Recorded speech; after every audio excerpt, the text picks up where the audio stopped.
Colégio Mundo Mágico.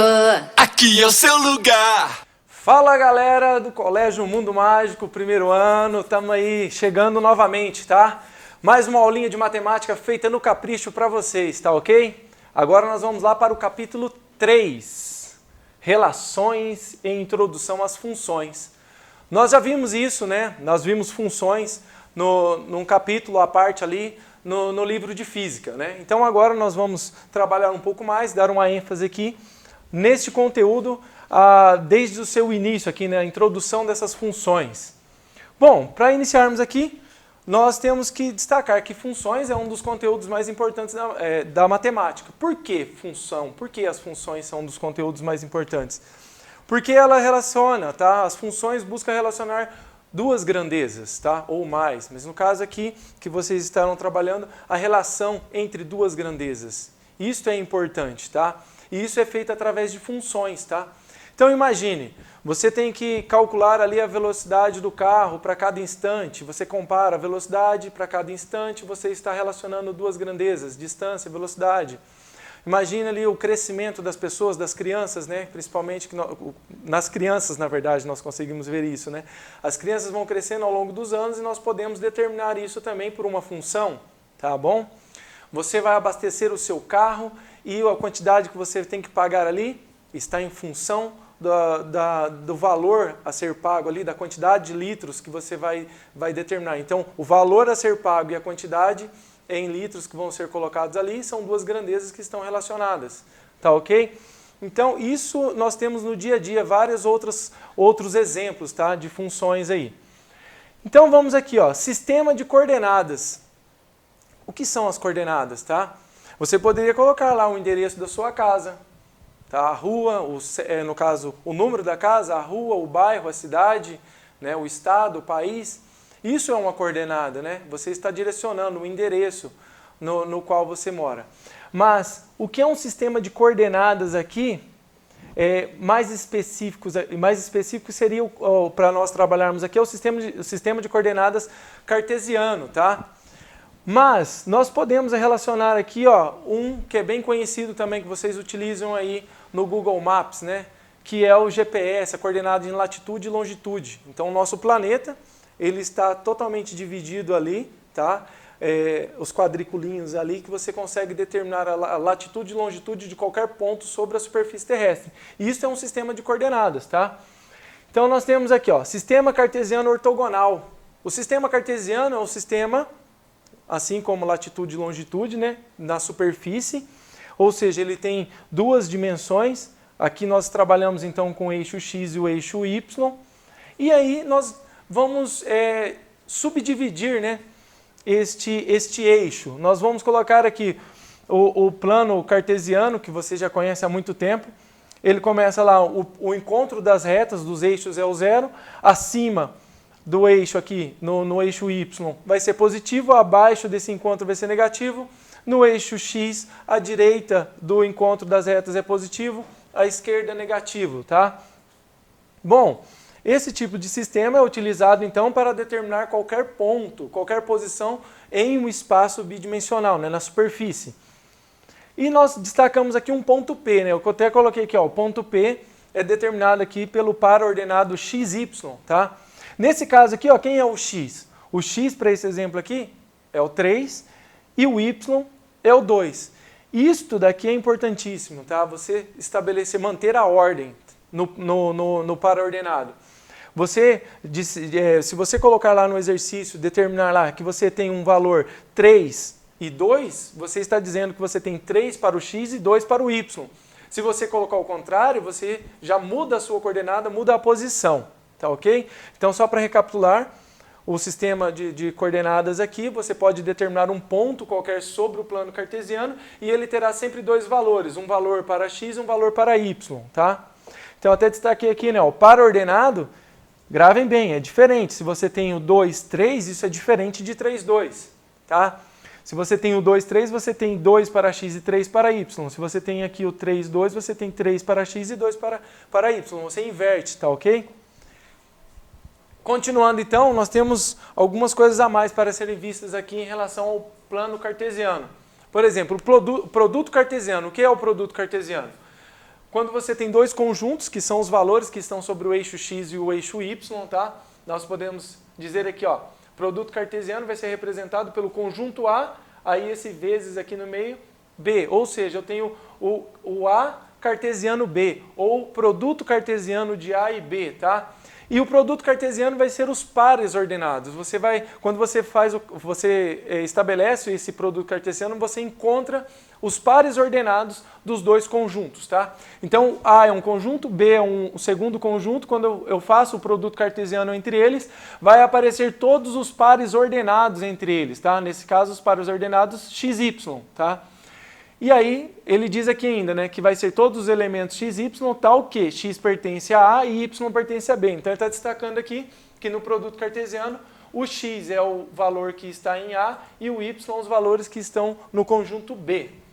Ainda podemos destacar, né, primeiro, se A ou B for vazio, né, se eles forem vazio, que não tem nenhum elemento, então também não vai ter produto cartesiano, né? Então, se eu tenho um conjunto vazio, eu não consigo obter um produto cartesiano. Então, o produto cartesiano também será vazio.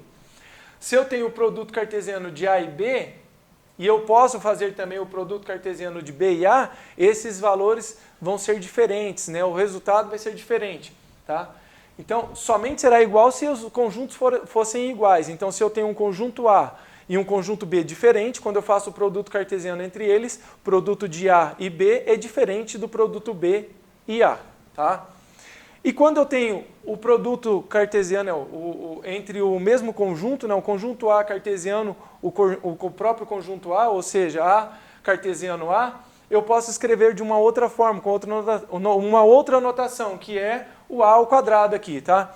Então, quando eu tenho o produto cartesiano aqui entre conjuntos iguais, eu posso destacar com ele ao quadrado, tá ok? Vamos lá, o que é o produto cartesiano então? Observem aqui, se eu tenho o eixo x e o eixo y, eu tenho os valores aqui, né, das coordenadas, e aí eu destaco aqui para vocês ao lado, ó, o conjunto A é o elemento aqui 1 e 3, e o conjunto B o 3, 4 e o 5. Se nós vamos fazer o produto cartesiano entre eles, eu posso então relacionar aqui, ó, A cartesiano B vai ser quem? Vai ser o 1, né, do conjunto A, cartesiano aqui, ou vezes o 3, o 4 e o 5. Então, com isso, nós encontramos os pares ordenados aqui, um 3, um 4 e um 5. E depois o elemento 3 do conjunto A, ele vai encontrar aqui com os elementos 3, 4 e 5, vai formar os pares ordenados aqui, 3, 3, 3, 4 e 3, 5.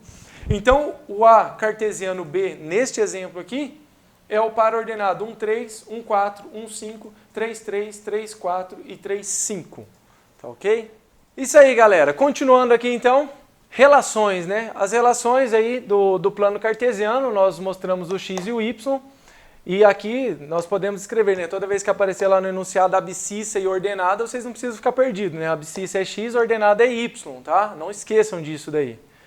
Muito bem. As relações, elas são feitas, né? Aqui por duas grandezas. Aí nós temos aqui a definição, né? Aparece aqui um diagrama de Wien aqui para o domínio e um para o contradomínio aqui, né?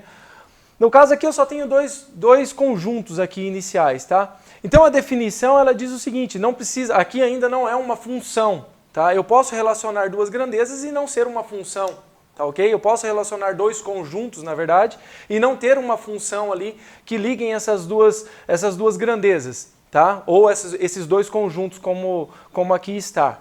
Tá? Mas nós definimos, né, que o conjunto de partida, aquele que dá início, ou seja, aquele que eu utilizo para chegar no outro conjunto, num valor que está no outro lado aqui, é chamado de domínio. Tá? Então aqui ele aparece o domínio em reais, ou seja, o conjunto dos números reais que nós vamos estar utilizando. Então toda vez que eu tenho o domínio, eu vou ter algo, né, que está relacionando aqui, por função ou não, mas está relacionando o conjunto A até o conjunto B. E esse conjunto B é chamado de contradomínio. Lembrando aqui que contradomínio aqui, e aqui dentro os valores, né, que nós obtemos depois da relação, os valores que estão relacionados com o domínio é chamado de imagem. Tá? Então a imagem ela sempre será menor e no máximo igual ao contradomínio. Tá? nas relações entre duas grandezas aqui, entre dois conjuntos. O livro ele traz alguns exemplos, tá? Na página 52 e 53, de algumas relações que são ou não funções, tá?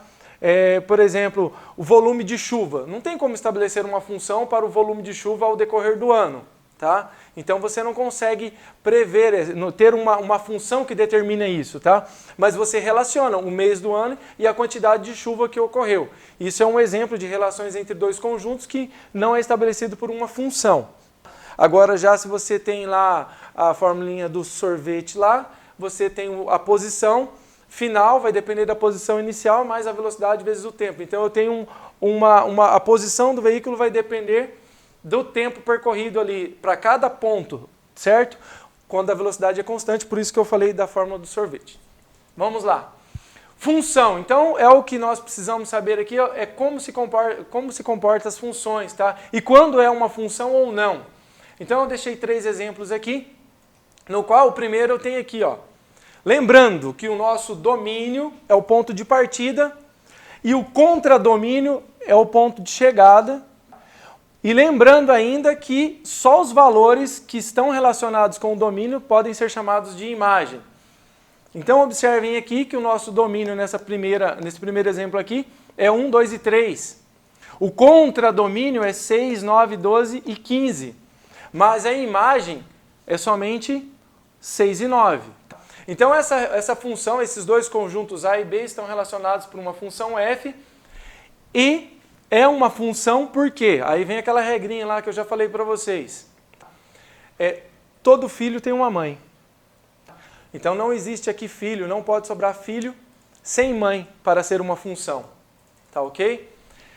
E aqui nós temos duas mães, né? Na verdade, duas mulheres que não são mães. Sobrou, pode sobrar? Pode. Aqui pode, tá? Mas o filho não pode ficar sem mãe. Então todo filho tem uma mãe.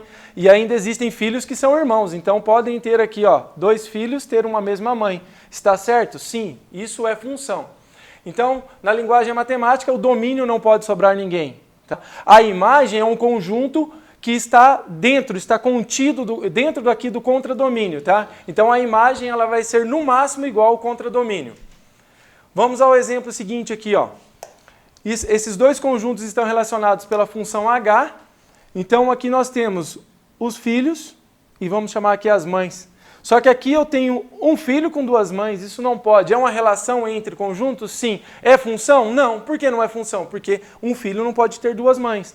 Ou seja, um elemento que está aqui no domínio não pode estar relacionado com 2 elementos do conjunto imagem, ou seja, do contradomínio.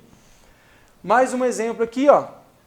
Nós temos 2 conjuntos, A e B novamente, relacionados aqui, no qual eu tenho lá, ó, menos 3, 0, 4 e 9, 1, 2 e 3, e aí eu tenho a relação aqui do 0 com o 2, o 4 com o 3 e o 9 com o 3. 2 filhos ter uma mãe está ok. Mas não existe filho sem mãe, então não pode ser função também. Se você tem um elemento sobrando no domínio, eu não posso dizer que isto é uma função. É isso aí, galera. Chegamos ao final de mais uma aula, então. Fiquem ligados que até a próxima eu tenho a continuação desse capítulo, hein? Curtam lá.